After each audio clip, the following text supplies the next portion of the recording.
Country Reeves needs to rebound from what was a terrible season. Does everyone like basketball?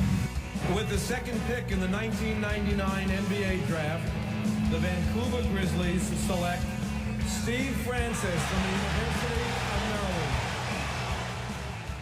This is, with the second pick, Steve Francis, the mega niche Vancouver Grizzlies basketball podcast, where we revel in the beauty of mid-1990s expansion franchise basketball and dive into the details as though we were watching NBA classics. Though, I can assure you, we were not. I'm Jeremy Allingham. I'm here with my co-host, the wearer of bucket hats, the torturer of hypocrites, Justin McElroy. How you doing, Justin? Torture of hypocrites? What's that?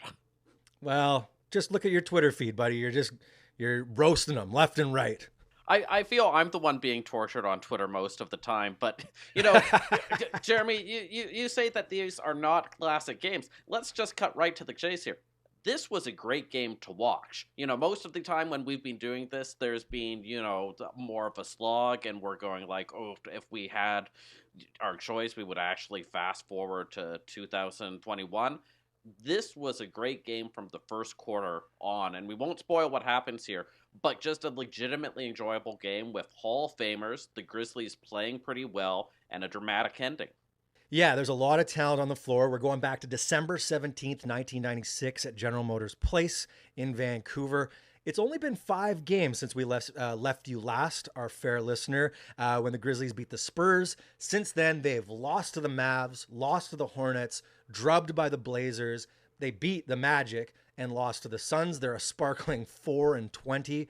And the Rockets, with those Hall of Famers, are closing out 3 games and 4 nights on the West Coast. At this point, they've won 6 in a row, and their record on the season is 21-2.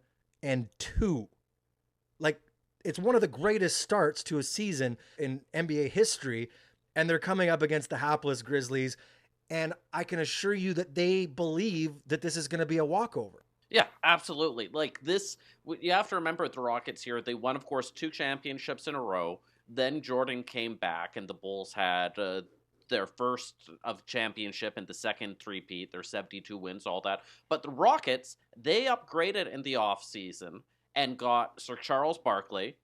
They already had Hakeem the Dream and Clyde Drexler. You got 3 Hall of Famers here. You're off to an all-time start.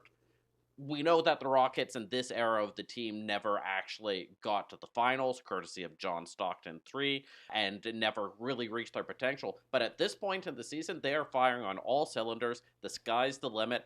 And then they run into the buzzsaw. That is the Vancouver Grizzlies. Live from the General Motors Place in beautiful Vancouver, British Columbia, UPN 20 finishes up this road trip with the Houston Rockets. Tonight, the Rockets go for a sweep of the Northwest as they take on the Vancouver Grizzlies. It's funny, you would think this could be a game that they sort of, you know, slack off a little bit. And as we see, especially in the first quarter, that happens. But let's go to the starting lineups. Yeah, we've got Lee Mayberry and Anthony Peeler at guard for the Grizzlies, George Lynch at small forward, Sharif Abdur-Rahim at power, Big Country at the center position. For the Houston Rockets, Matt Maloney starting at the point, Mario Elie, Clyde Drexler, Kevin Willis is in for Charles Barkley, who has a foot injury, and Hakeem the Dream Olajuwon, who we discovered, Justin, or rediscovered, had quite the affinity for Vancouver, British Columbia.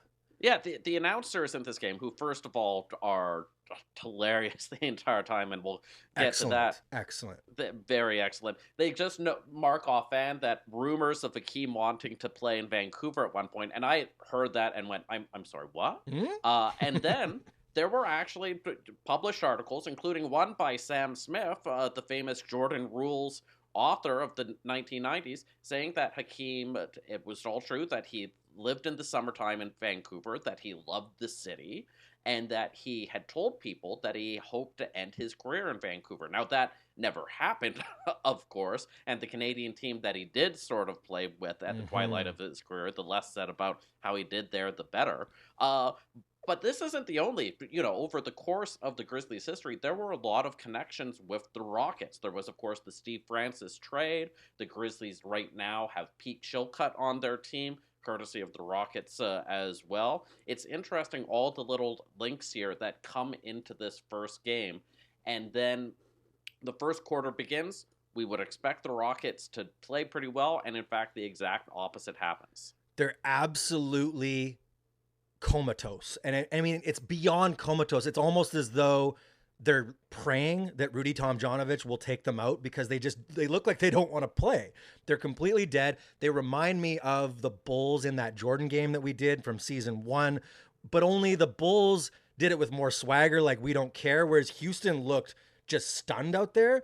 And it was really cool to see. The Grizzlies were super frisky. They start the game on a 19-3 run, and the key to that success early is they're immediately double teaming Hakeem Olajuwon every single time he touches the ball in the post. And now there's a difference between how they do that sometimes. Sometimes it's immediate, it's quick, and it's throwing him off. He's throwing the ball away. The Rockets don't know what to do. And the odd time that double comes a little slow. And when that happens, Hakeem has passing lanes. He finds the open guy, and they are getting to the free throw line a little bit.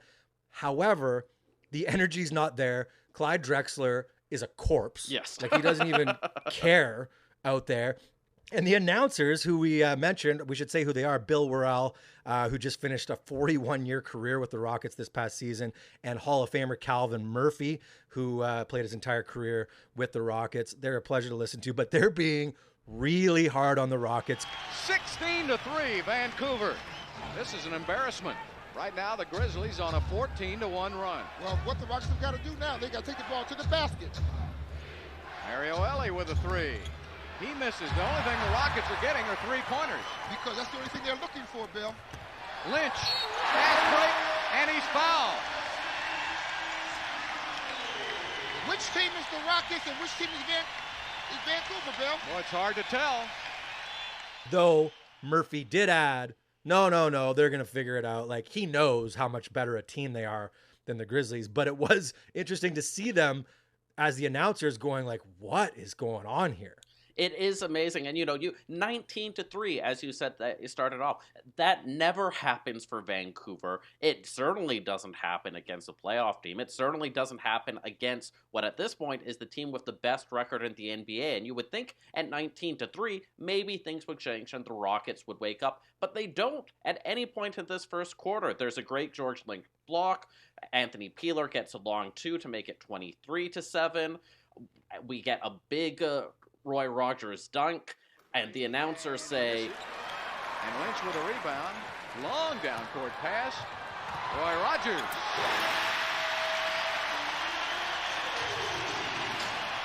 This is the worst I've seen the Rockets play in 5 years, Bill. This is an embarrassment. Yeah, this is ridiculous. the quarter ends 25-10. I crunched the numbers, Jeremy. This is the second biggest lead the Grizzlies have ever had in a first quarter where they ended up winning the game in franchise history. It is so surreal. It was wonderful to watch. It seemed like a mirage. But let's keep the good conversation going by going straight from the first quarter to our first profile of the day. Extra, extra, the Reef Review. Man, it's a joy to see how quickly Sharif turns into a great player so soon in this first season. He plays such a mature game. He's 22 points, 6 boards, 3 assists, 3 steals on ultra efficient shooting, 7 for 10 from the field and 8 for 9 from the free throw line, which was really impressive. And you wouldn't say there were too many moments where he really shone or looked like a superstar, but it was just that steady Eddie, always there, always in the right spot, was often the doubler on Hakeem on defense. So he was moving. And I want to point us to that third quarter, which we will get to, but it's important for the Sharif part of this. There's a part early on in the third quarter where it looks like the Rockets are going to spread the lead, and Reef hits a really clutch jumper. And then it's that 5, 6, 7 points Rockets lead. It seems concerning. And he gets to the free throw line 3 times in like 5 possessions, and he hits all 6 free throws. And again, that's not flashy. That's not something that you'll see on a highlight reel, but that's winning basketball. That's how, as a star player, you stop the bleeding, you get the contact, you get to the line, and then you make your free throws and you keep your team in the game. And that was the story of Sharif today. He was the best player on the floor for the Vancouver Grizzlies. And in a quiet way, like you said, I think the Sharif story, if the team ever got support around him, you would have seen more Sharif games like this where he only takes 10 shots from the field as opposed to 10 or 20 or 25, and it just becomes sort of chunky basketball at a certain point. But yeah, he was matched up with Kevin Willis for most of the game, who is no slouch by himself, and really held his own the entire time. Like you said, great lateral quickness, getting to Hakeem in the double all the time, continued to show sort of those nice moves that we saw in the Spurs game. It was just a pleasure to watch. Absolutely. And I just want to talk about those double teams a little bit too, because Reef was so highly involved in so many of those. What it really did for the Grizzlies was just force them into a really energetic style. And we know this 90s style of basketball can be filled with so much drudgery, and it really slows down. And I think it can kill the energy in the athletes out there sometimes. But with that double team action, there was the quick double, and then there was the recovery and the help defense to shift over to the guys who were left open. And that just had the Grizzlies buzzing on defense, and Sharif was a huge part of that as well. Huge part of it, the entire game. You gave a little bit of spoilers there of what happens.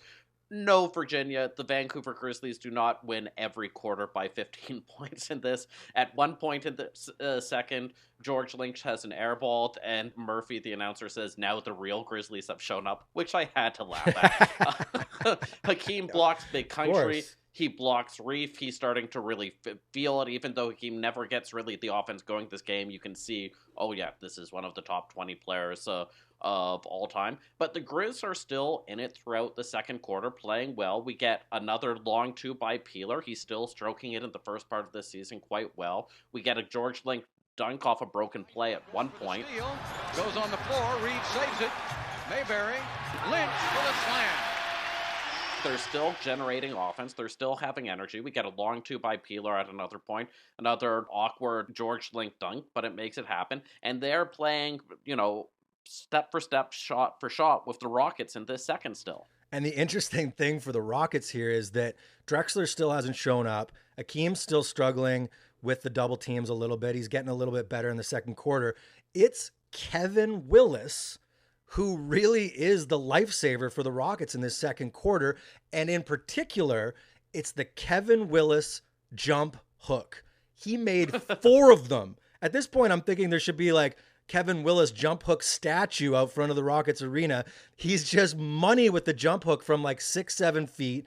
And the other thing is actually a super key contribution in the second quarter, and the announcers mentioned it as well, and I'd agree, was Matt Bullard. If you remember Matt Bullard, the, 6'8", 6'9" sharpshooter for the Rockets in those mid-90s, he comes in with a burst of energy, hits a 3, hits a J, couple tough rebounds, and, functionally, he was just a player who was trying hard, and that helped keep the Rockets in the game. So it was interesting that those two guys were kind of the ones who were dragging along the Hall of Famers, and the Grizz looked a bit tired, but as you said, they counterpunched, they kept coming, and they really stayed in the game through to halftime. Halftime comes after another air ball by Lynch in the second quarter. He had 3 of them. But the Grizzlies are up 47-39 after 2 quarters, and that leads us to... What did Stu do now? It's only been 5 games since the last time we showed a... So there's very little that Stu could have done in that time for us to score. And the biggest Stu calamity of the season is still coming. Don't worry about that. But during this time, he starts the one and only Moochie Norris experiment in Vancouver. And at this point, Moochie Norris is a free agent. He was drafted by the Bucks in the second round of the 96 draft, unsigned. Stu snatches him up. He plays a grand total of 8 games for the Grizzlies during this time, including this game against the Rockets, where he gets all of 9 minutes and 35 seconds. And then the Grizz release him, and that's it. And for there, the story would end, except for one thing, Jeremy. Moochie Norris goes on to have a bona fide NBA career. He plays 445 games. He is a key contributor with the Houston Rockets, of all places, just a couple seasons later, is in playoff games with them, gets a lot of starts, is certainly a borderline contributor that is the 7th or 8th man on a playoff team, which the Grizzlies could have used, and for whatever reason, they just didn't give him the minutes during his stint and then let him go, like so many stories we see with Stu, not really realizing the value of an asset. Yeah, I mean, I totally hear you there, and I do remember the contributions that Moochie made to some of those pretty solid Rocket teams. But if you're looking for the sample size of this game and Moochie Norris, I do not blame Stu for not keeping him around long. He was brutal in this game. Like, he would try to penetrate off the dribble, and the ball's just gone. Like, he's not strong on the ball. It's funny when he shoots, and it's same with Lawrence Moten in this game. When they shoot, it reminds me of those big pressure games that I used to play in high school, where you're so scared that when you get the ball, you kind of just huck it up and you just shoot it strong enough that it'll hit the rim, but you're not really like stroking it. You're like, just get it up there and hopefully it's not an air ball. I mean, is he a rookie there, or is he? Yeah. He's a rookie. So I mean, it's tough. Like they got to develop their talent, obviously, but man, he's not deserving of minutes in the NBA at this point. Though, yes, of course, as a GM, it's your job to have the foresight to be able to see that someone might be able to develop into a rotation player, which Moochie, of course, did. And maybe it's just because we are at the beginning of the Lee Mayberry experience, where we see him get minutes after minutes for seasons where nothing is happening. And then there's these players like Moochie, and, we'll see Aaron Williams later in this season as well, who get a cup of coffee with the Grizz, but go on to better things somewhere else. And it just makes you wonder why, Stu. And let's talk about those guards a bit, because that's we'll move into the third quarter here, because that was something that really emerged for me as a big problem for the Grizzlies here. You have Reef playing well. You have Country playing not amazingly, but totally solid, playing some pretty bang up D on Hakeem with the double teams. He's rebounding a bit. He is scoring when he gets his touches. George Lynch playing well. I'll give Peeler credit for hitting jumpers, but the guard play from Lee Mayberry, Moochie Norris, and Lawrence Moten, I mean, it's not nothing. It's funny because if you look at the stats, Mayberry's plus 12 and he's got 10 assists, and we'll hear about him being clutch a little bit later, but they have no inkling to attack the hoop or attack the paint. No. I don't know if it's because they can't or they're told not to, but Mayberry will cross over and there's just nothing there. He creates no space. Obviously, we know that dribble penetration is important because when you hit the lane, the defenders have to collapse to you, and that opens up the outside shooting. And there's just none of that created by the guards. And that leaves someone like Anthony Peeler to be taking contested 20-footers with 2 feet on the three-point line, which he made a couple of this game. But that's not efficient offense, and that's why the Grizzlies averaged under 90 points a game and were absolutely putrid on offense. They couldn't create anything from that guard position. And we forgot to mention Greg Anthony's still in civvies with the injury, and that's super painful to be missing out on that dynamic dribble penetration creation that G-Money brings to the table. And, it's going to be a while until we get to the Mike Bibby era and finally have a guard that can really create offense and separation and speed there. And, those basic things that NBA players should be able to do if they're starting all the time. But instead, we get plenty of Mayberry in this third quarter. Like you said, things start to turn sour a little bit. We get a lot of Matt Maloney threes. Again, Hakeem not doing a whole lot on offense, but he is eating up the Grizzlies now a little bit in the post. He's getting a little bit more efficient. We're starting to see Drexler and Hakeem have just this really easy two-man game going. And just they know each other. There's just this no-look passes, quick touch. The pace is just one of those things where you go, oh, they, even on a B- game, are a step ahead of all of these Grizzlies. There's no real highlight. It's just the Rockets take over the game because they are the better team. They outscore the Grizzlies 34-20 in the third. It ends with them up, after being down the entire game, up 73-67. And I will say, though, For me as a fan watching this game, the theme of the second half became, is this where the Grizzlies lay down? And then they wouldn't. And the key moment for that in the third quarter actually came from our boy, Blue Edwards, who was activated for this game from injury. 5 of 8 from the three-point line. Maloney trying to pass it inside. Steal by Blue Edwards. Edwards, Peeler, tipped up and in. And a foul on Mario Ellie. And it's one of those moments where you're like, oh, this is it. They're going to blow it wide open. The Rockets are really hitting their stride. They're hitting shots. And Blue gets a nice steal on D. And then he hammers home an offensive rebound putback with an and one. And that really shifted the momentum from like runaway freight train Rockets to like, okay, maybe the Grizzlies are going to stay with them. And it was interesting that, you know, Blue kind of picked that spot to really reel the Rockets back in.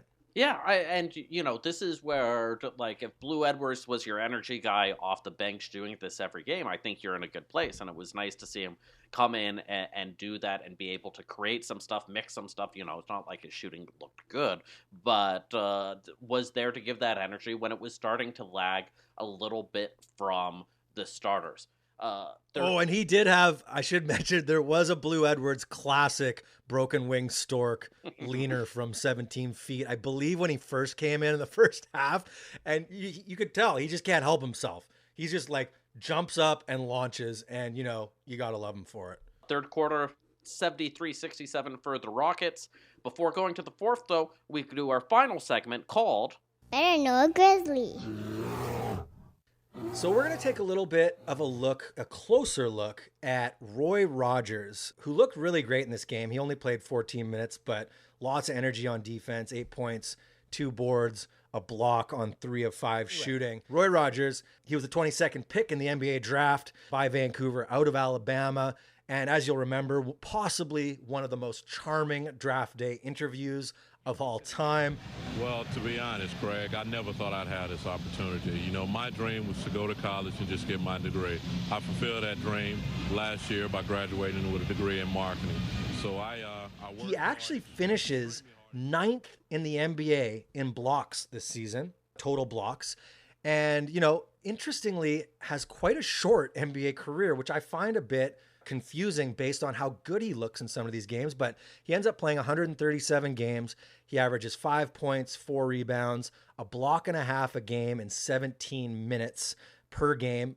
Though if you look at those blocks per 36 minutes, that's more than 3 a game. So the blocks are just off the charts.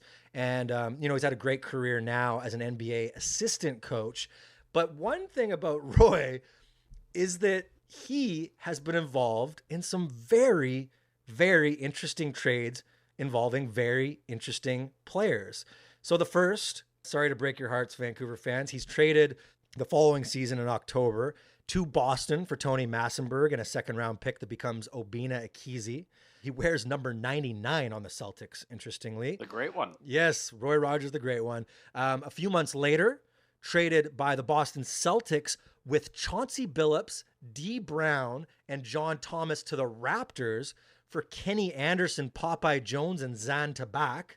Kind of a big trade at the time. And then at the end of that year, traded by the Raptors with a first-round pick to the Rockets for Kevin Willis, who we've talked about this game. Then traded by the Rockets the next season for Scottie Pippen. So, like, amazingly involved in so many trades in such a short period of time for like some major superstars there. Like we got Kenny Anderson, we got Scottie Pippen, even Kevin Willis there. So that's pretty interesting. And he ends up signing in the 99-2000 season with Denver, plays 40 games, is out of the league, plays in Russia, Italy, Poland. I mean, he's certainly not a quitter, I tell you that. And I don't know if you know from kind of your encyclopedic memory of the Grizzlies, but like, what was it that hampered him? Like, what was it? Because I looked up Roy Rogers' injuries. I couldn't find anything. You know, I started to surmise and hypothesize that maybe he's one of those players that when he entered the league at 23, that was just his like top athletic basketball playing form at the age of 23. Like that could have been what happened.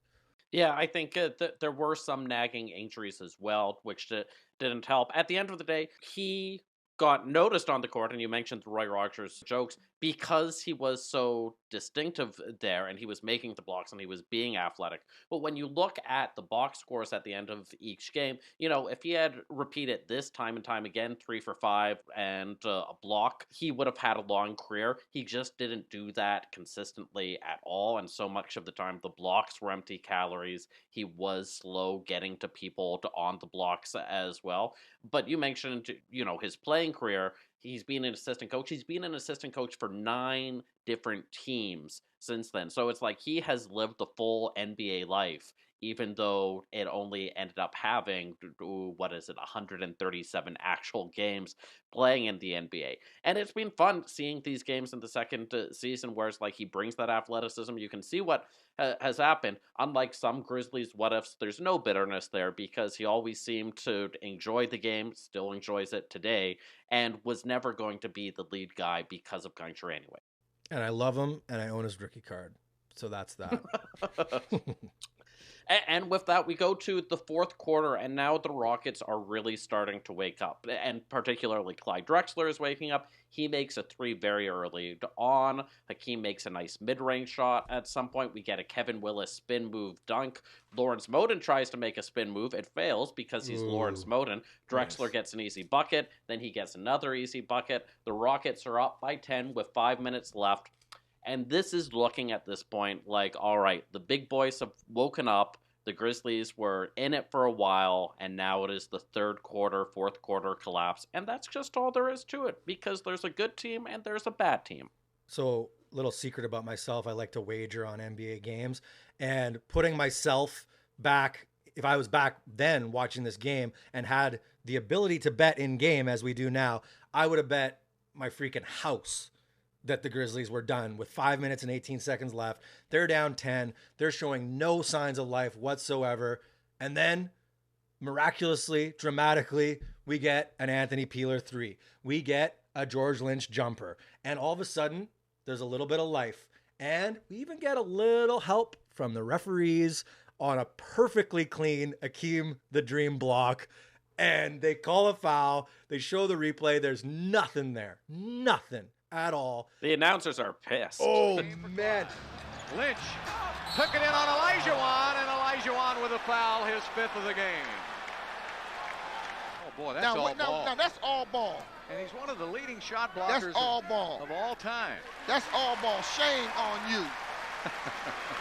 And I will say, the refereeing throughout this game, not in a one-sided way, like not just for the Rockets or just for the Grizz, it was crap. Like, I felt like there was a lot of just like, they would pick their spots and call like 4 touch fouls, and then they'd like let someone get hammered, and then they'd call Hakeem, who like, as far as I remember, is like an all-time leader in block shots, and they call him on a completely clean block. But anyway, the Grizzlies are still alive, and it brings us to like a really fun, interesting home stretch. Yeah, and so the Grizzlies are spunky. They're keeping in it. You mentioned Peeler getting alive, but Hakeem is picking it up. He's the Hall of Famer. He's doing what he's supposed to do in the clutch. He gets one fall away to make them up 5 with 2 minutes left in the game. He gets another one, the exact next possession, to make it 92-87 with 90 seconds left. But Reeves gets fouled. Big Country's in there. He gets 1 of 2. Puts it to within 4. Drexler misses a finger roll. Then Lee Mayberry gets a 3 with 34 seconds left, putting the Grizzlies down to 1. Here comes Vancouver. Mayberry gets a good look at a 3. He got it. Lee Mayberry with a 3-pointer. And the Rockets lead is only 1. Mario Elie misses a 3. There's a timeout. The crowd is amped. We've got 1 shot to take down the Rockets. And what is going to happen? And I mean, one thing, I'll go back to that Olajuwon stuff. This is this Brian Winters thing where all of a sudden they're not doubling him anymore. It's worked all game. It's worked the entire game. It's worked brilliantly. It was an amazing game plan. It's like, well, there's 2 minutes left. Might as well get the Hall of Famer just going and ripping us apart with single team coverage. And I will talk about that Drexler drive for just a moment. It was a thing of just, it was hideous. That drive, no rim. He just chucked it. I don't even know what he was doing there.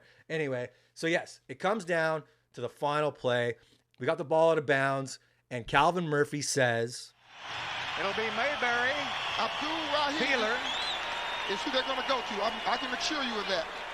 And while Calvin Murphy may be proven wrong here, I think that's what the entire building is thinking. That's what the Rockets are thinking. Reef has had the game, and this is where Brian Winters zags, where everyone thinks he's going to zig, and it's quite brilliant. So let me take you through the play here, Justin. So George Lynch takes it out of bounds, and Lee Mayberry is back to get it.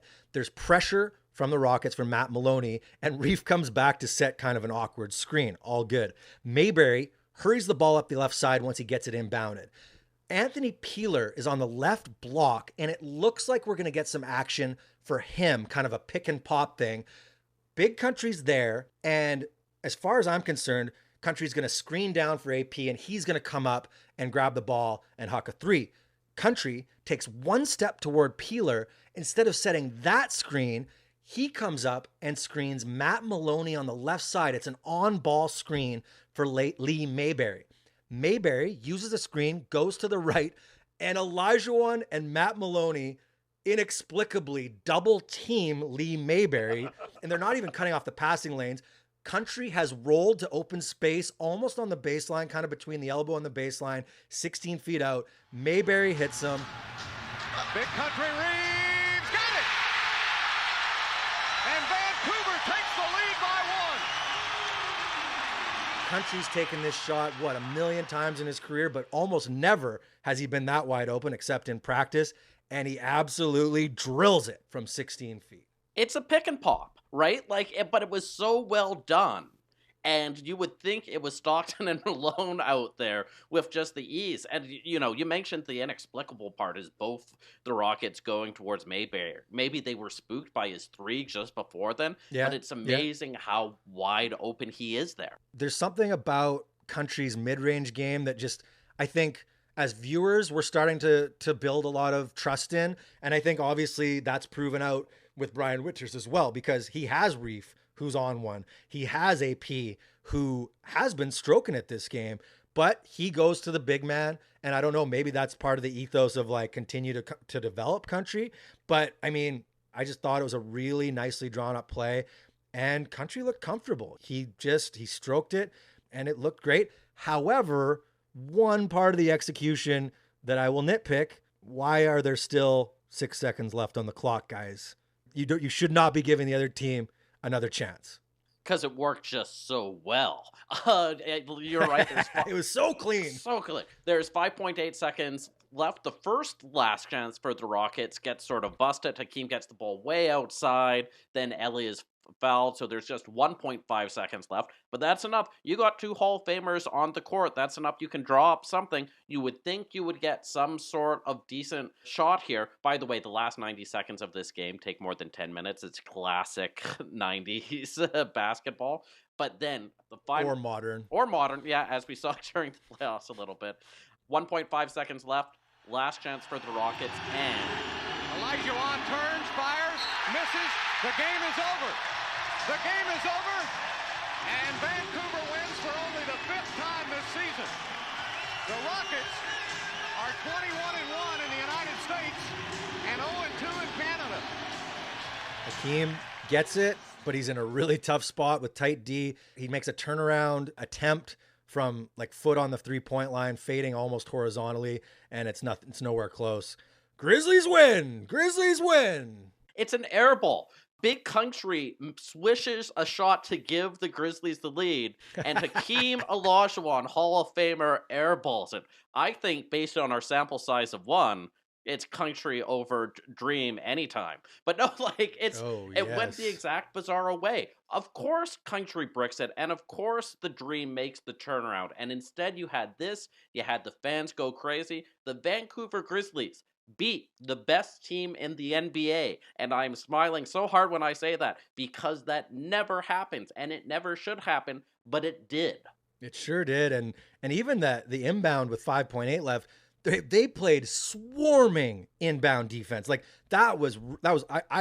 kind of went, wow, that is the deny defense. And there was even some switches. It was artistry on defense, and they really locked it down. So hell yeah, Grizzlies. That was fun to watch. It was the only thing when you watch a game like that with the Grizzlies where they're energetic throughout, where they're balanced on offense, when they're making the smart plays on defense, is why couldn't this be more often? And with that,